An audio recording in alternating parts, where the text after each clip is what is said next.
నరేంద్ర మోడీ గారి ప్రభుత్వం అధికారంలోకి వచ్చిన తర్వాత 12వ పూర్తిస్థాయి బడ్జెట్ ఇది. మనకందరికి తెలుసు 2014లో వారు ప్రధానమంత్రిగా బాధ్యతలు చేపట్టిన తర్వాత దేశంలో అనేక సంస్కరణలు, కీలకమైనటువంటి నిర్ణయాలు తీసుకోవడం జరిగింది. దేశ భవిష్యత్తు దృష్ట్యా, దేశ అవసరాల దృష్ట్యా, దేశం అభివృద్ధి జరగాలనేటువంటి లక్ష్యంతో అనేక కీలక నిర్ణయాలు తీసుకున్న తర్వాత ఈరోజు అవి ఫలితాలు కూడా మనకు లభిస్తూ ఉన్నాయి.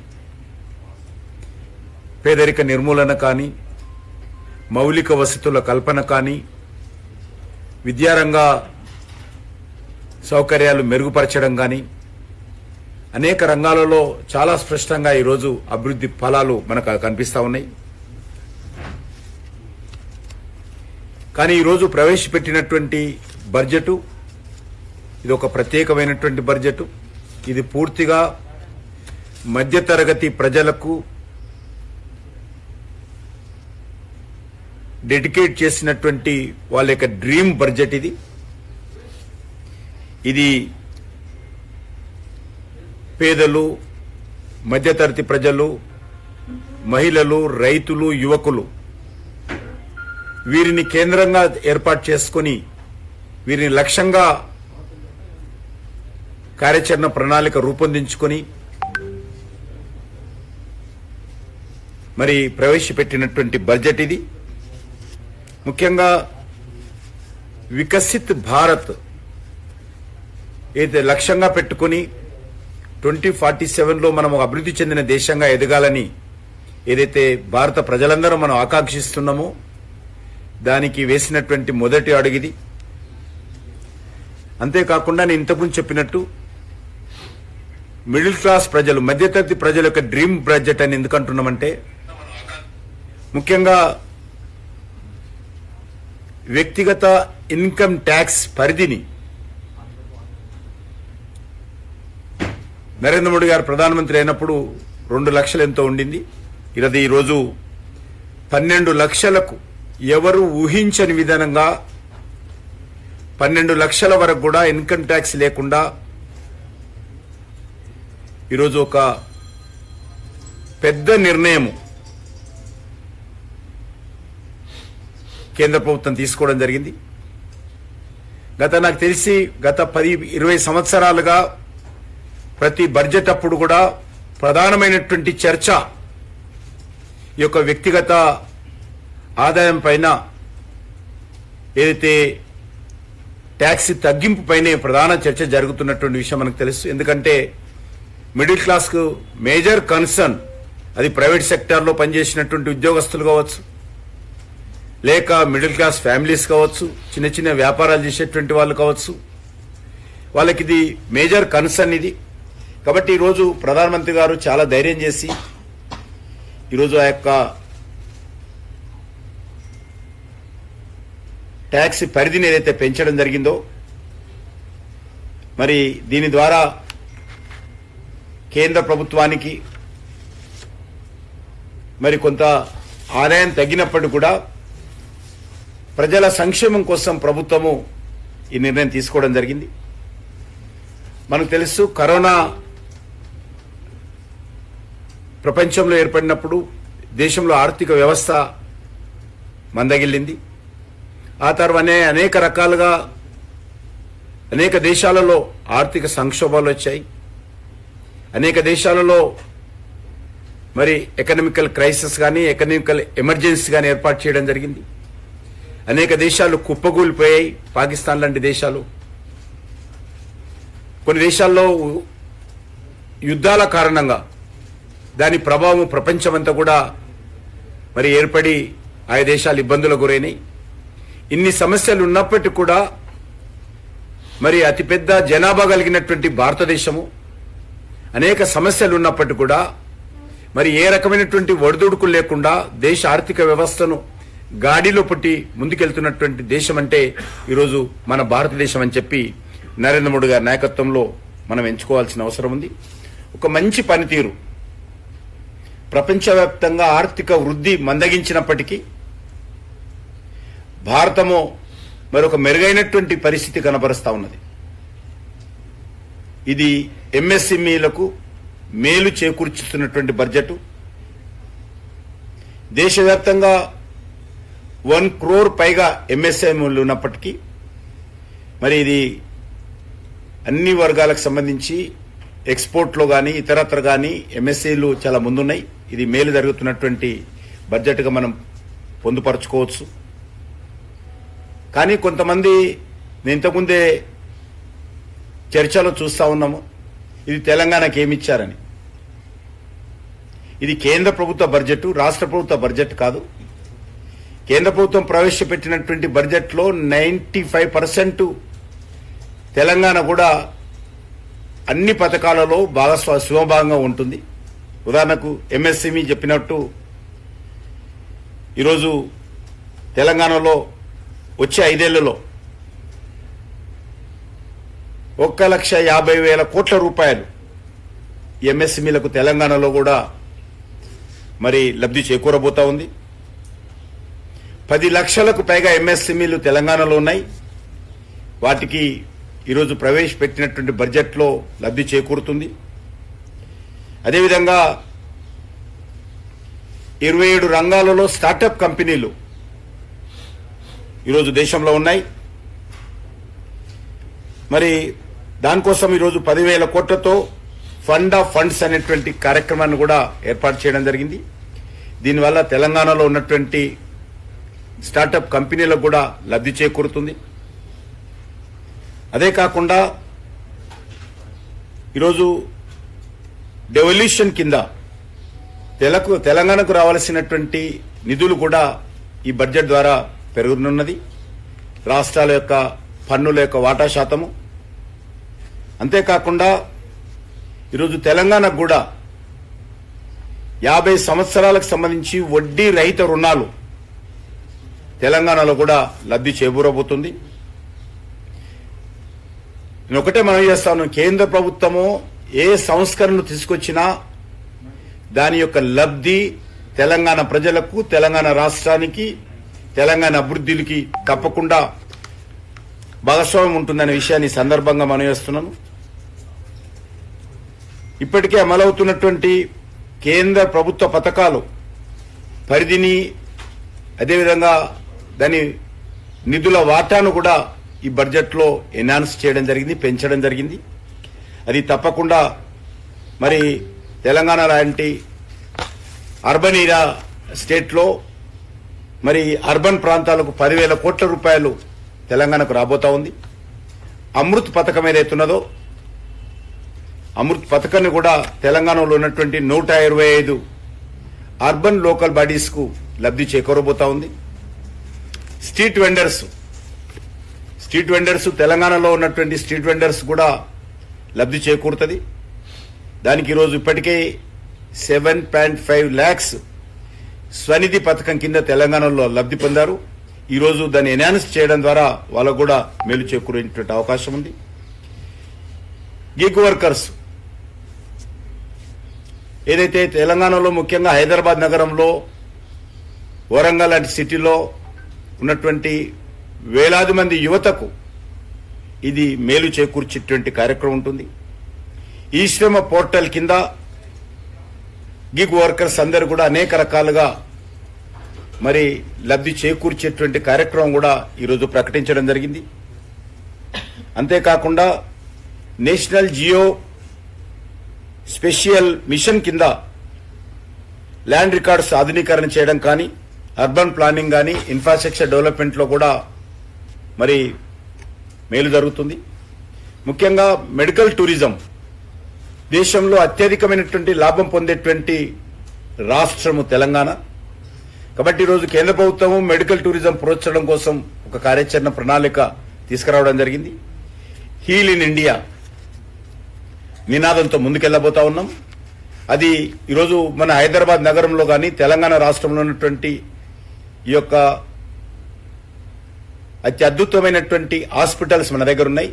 కాబట్టి అది మన హైదరాబాద్ నగరానికి మేలు చేకూర్చేటువంటి కార్యక్రమం. ఎందుకంటే ఇప్పటికే హైదరాబాద్ ఒక మెడికల్ హబ్గా మనము మరి మెడికల్ టూరిజానికి పెద్దపీట వేయబోతున్నాం. అదేవిధంగా ఇప్పటికీ అన్ని జిల్లాలలో కూడా డయాలిసిస్ సెంటర్స్ కేంద్ర ప్రభుత్వం ఏర్పాటు చేసింది. ఆల్ డిస్ట్రిక్ట్ హెడ్ క్వార్టర్స్ లో కేంద్ర ప్రభుత్వం ఆధ్వర్యంలోని మరి ఈ యొక్క డయాలిసిస్ సెంటర్స్ అన్ని హాస్పిటల్స్ ఇవ్వడం జరిగింది. అవి రన్ అవుతా ఉన్నాయి. దాంతోపాటు ఈరోజు క్యాన్సర్ కోసం కూడా డే కేర్ సెంటర్లను కూడా అన్ని జిల్లా హెడ్ క్వార్టర్లో ఏర్పాటు చేయాలని చెప్పి కూడా నిర్ణయించడం జరిగింది. అది తెలంగాణలో కూడా అన్ని జిల్లాలకు వస్తాయి. ఆయుష్మాన్ భారత్ నిధులు కూడా ఈసారి బడ్జెట్లో 23% గత సంవత్సరంతో పోల్చి చూసినట్లయితే బడ్జెట్ను పెంచడం జరిగింది. ఎందుకంటే ఈ సంవత్సరము మరి ఆర్థికమైనటువంటి నిబంధనలు సంబంధం లేకుండా ఆల్ సీనియర్ సిటిజన్స్ కూడా ఈ పథక పరిధిలో తీసుకొచ్చారు. కాబట్టి 23% నిధులు ఆయుష్మాన్ భారత్కి సంవత్సరం పెంచడం జరిగింది. ఇదే కాకుండా ఎంత రాష్ట్ర ప్రభుత్వాలు ట్రీట్మెంట్ ఇస్తే ఎంతమంది లబ్ధి పొందినా అందరికీ మరి సీలింగ్తో నిమిత్తం లేకుండా అందరికీ ఈ యొక్క ఆయుష్మాన్ భారత్ కింద కేంద్ర ప్రభుత్వం సహకారం అందిస్తుంది. అదేవిధంగా మనకు తెలిసి ఈరోజు పేదవాళ్ళకి ఇస్తున్నటువంటి ఉచిత బియ్యం ప్రతి వ్యక్తికి 5 కేజీల చొప్పున 80 కోట్ల మంది ప్రజలకు దేశంలో ఉచిత బియ్యం ఇస్తున్నాం. అది తెలంగాణలో కూడా మరి పెద్ద ఎత్తున ప్రతి పేదవాడికి ఈ యొక్క బడ్జెట్లో మరి బియ్యం అందించేటువంటి అవకాశం ఉంది. దాన్ని ఈసారి దేశవ్యాప్తంగా 2 లక్షల కోట్లకు ఈ యొక్క నిధులు పెంచడం జరిగింది. అదేవిధంగా జల జీవన్ మిషన్ కావచ్చు, లేక మరి ఈరోజు కిసాన్ సన్మాన్ నిధి ఏదైతే కేంద్ర ప్రభుత్వం ఇస్తుందో తెలంగాణలో ఉన్నటువంటి పేద రైతులందరికీ కూడా మరి తప్పకుండా కిసాన్ సన్మాన్ నిధి కింద తెలంగాణ రైతులకు కూడా లాభం చేకూరుతుంది.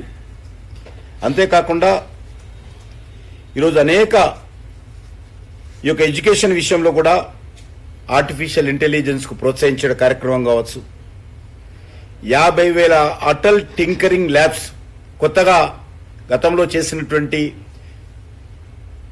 అటల్ టింకరింగ్ ల్యాబ్స్ అదనంగా ఈరోజు మిగిలిపోయినటువంటి అన్ని ప్రభుత్వ పాఠశాలల్లో ఏర్పాటు చేయబోతున్నాం. తప్పకుండా తెలంగాణలోని మెజార్టీ స్కూళ్లలో కూడా అటల్ టింకరింగ్ ల్యాబ్స్ వస్తాయి. అదేవిధంగా అన్ని PHC primary health centres, all government high schools ఈ 2 సెంటర్స్ లో కూడా మరి వైఫై నెట్వర్క్, బ్రాడ్బ్యాండ్ నెట్వర్క్ తో పాటు వైఫై నెట్వర్క్ కూడా అందుబాటులో రాబోతా ఉంది. అంతేకాకుండా భారతీయ భాషా పుస్తక్ స్కీమ్ ఇవన్నీ కూడా రీజనల్ లాంగ్వేజ్ లో ఉన్నటువంటి బుక్స్ అన్ని కూడా డిజిటలైజేషన్ తెలంగాణలో ఉన్నటువంటి పుస్తకాలను కూడా చేయబోతా ఉన్నాం. దాంతోపాటు అంగన్వాడీ సెంటర్స్ తెలంగాణలో ఉన్నటువంటి అన్ని అంగన్వాడీ సెంటర్స్ కూడా మరి ఇన్ఫ్రాస్ట్రక్చర్ అప్గ్రేడ్ చేయడం కావచ్చు, కొత్త అంగులు ఏర్పాటు చేయడం కావచ్చు, మరి ఐఐటిలో మరి విద్యార్థులను సంఖ్యను పెంచే దాంట్లో తెలంగాణలో కూడా పెరగబోతా ఉంది. మెడికల్ కాలేజీలు కానీ, మెడికల్ సీట్లు కానీ, మెడికల్ సంబంధించినటువంటి పీజీ సీట్లు కానీ తెలంగాణలో లాభం చేకూర్చేటువంటి అవకాశం ఉంది. ఈ రకంగా అన్ని బడ్జెట్లో పొందుపరిచినటువంటి 90% అబోవ్ స్కీమ్లలో తెలంగాణలో కూడా లాభం జరుగుతుంది. కానీ తెలంగాణకి ఏమిచ్చారనేటువంటి ప్రశ్న మరి ఈ రకంగా రావడం ఏదైతే ఉన్నదో అది మంచిది కాదు. కాబట్టి ఆ దిశలో ఆలోచన చేయాల్సిన అవసరం ఉంది. మనకు తెలుసు గతంలో కొన్ని రాష్ట్రాలకు మరి ప్రత్యేకమైనటువంటి ఆంధ్రప్రదేశ్ స్టేట్కు స్పెషల్ స్టాటస్ కింద అంటే రాష్ట్ర విభజన సంబంధించినప్పుడు ఈ యొక్క కొన్ని ప్రాజెక్టులు ఇవ్వడం జరిగింది. స్టేట్ క్యాపిటల్ నిర్మాణం కావచ్చు, లేకపోతే పోలవరం ప్రాజెక్ట్స్ కావచ్చు, రైల్వే జోన్ కావచ్చు, ఇటువంటి వాళ్ళకు ఉన్నాయి. అందులో అవకాశం ఉన్నటువంటి కూడా వాళ్ళకి ఇవ్వడం జరుగుతుంది. ఆ రాష్ట్రానికి ఇవ్వాల్సినటువంటి అవసరం ఉంది. మన యొక్క తెలంగాణ రాష్ట్రాన్ని కూడా మీకు అందరూ తెలుసు, ఎక్కడ దేశంలో ఎక్కడే లేని విధంగా రీజనల్ రింగ్ రోడ్ ఇవ్వడం జరిగింది. సుమారు 40 రైల్వే స్టేషన్లు అభివృద్ధి జరుగుతూ ఉంది. మరి భవిష్యత్తులో తప్పకుండా ఇటీవల దేశంలో జవహర్ విద్యా కేంద్రాలు ఏర్పాటు చేసినప్పుడు, నవోదయ విద్యా కేంద్రాలు ఏర్పాటు చేసినప్పుడు అత్యధికమైనటువంటి నవోదయ విద్యా కేంద్రాలు తెలంగాణకు రావడం జరిగింది, సింహభాగం. కాబట్టి తప్పకుండా రేపు భవిష్యత్తులో మనం చూశాము, మెగా టెక్స్టైల్ పార్కులు వచ్చినప్పుడు 7 దేశంలో వస్తే ఒకటి తెలంగాణకి ఇవ్వడం జరిగింది. చాలా రాష్ట్రాలకు మెగా టెక్స్టైల్ పార్కు రాలేదు. ఇండస్ట్రియల్ హబ్స్ వచ్చినప్పుడు కూడా 11 వస్తే దేశంలో ఒకటి జైరాబాదు తెలంగాణకు రావడం జరిగింది. మిగతా అనేక రాష్ట్రాల్లో అవి రాలేదు. కాబట్టి స్కీమ్ను బట్టి, అవసరాన్ని బట్టి తప్పకుండా మన తెలంగాణ రాష్ట్రాన్ని కూడా అన్ని రకాలుగా నరేంద్ర మోడీ గారి నాయకత్వంలో కేంద్ర ప్రభుత్వం సహాయ సహకారాలు అందిస్తున్న విషయాన్ని ఈ సందర్భంగా మనవి చేస్తా ఉన్నాం.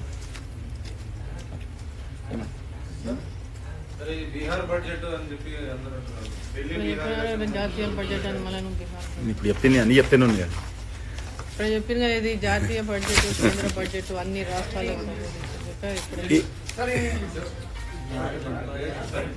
నేనే తెలంగాణకి లేలాగా భయ్యా.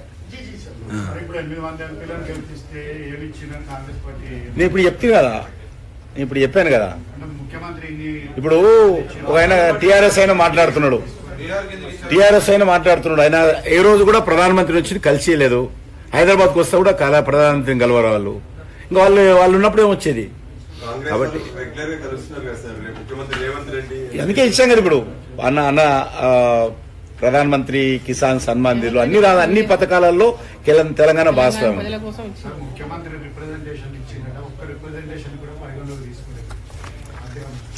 తప్పకుండా నేను ఇంతకుముందు చెప్పాను, కొన్ని ప్రత్యేకమైన ఇచ్చాను తెలంగాణ కూడా. ఇంతకుముందు చెప్పాను, నేను మళ్ళీ రిపీట్ చేయమంటే అవి చేస్తాను.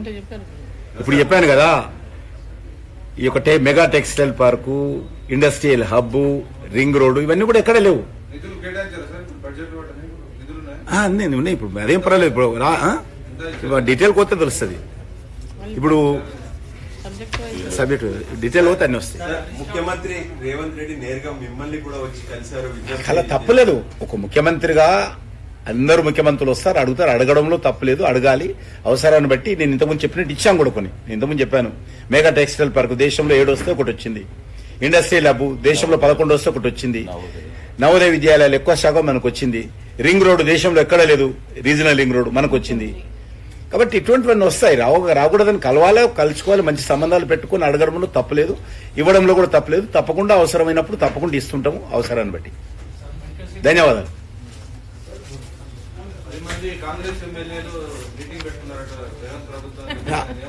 వాళ్ళ పార్టీ ఇష్టం, వాళ్ళు పెట్టుకుంటారు. వాళ్ళని మాకే సంబంధం, మాకే మీ ద్వారానే ఇన్ఫర్మేషన్. మేము ఇంకా 4 సంవత్సరాలంటే ఇంకా 3.5 సంవత్సరాలు వెయిట్ చేస్తాము. ఆ తర్వాతనే మేము అధికారంలోకి వస్తాం. మాకేం తొందర లేదు. భారతీయ జనతా పార్టీకి ఈ రోజే ప్రభుత్వం కూలిపోవాలి, మేము అధికారంలో అవ్వాలని తొందర ఏం లేదు. కాబట్టి మేము ఇంకా 3.5 సంవత్సరాలు వెయిట్ చేస్తాము. తప్పకుండా రాష్ట్రంలో తెలంగాణ ప్రజలకు ఆకాంక్షలకు అనుగుణంగా ఇటు టీఆర్ఎస్ వ్యతిరేకంగా, కాంగ్రెస్ వ్యతిరేకంగా ప్రజలు ఏదైతే స్పందించారో, ఇప్పుడు మళ్లీ కాంగ్రెస్ వ్యతిరేకంగా స్పందిస్తున్నారో ఆ స్పందన బీజేపీకి అనుకూలంగా ఉంటుంది. అంతవరకు వెయిట్ చేస్తాం. మేము మాకేం తొందర లేదు. ధన్యవాదాలు.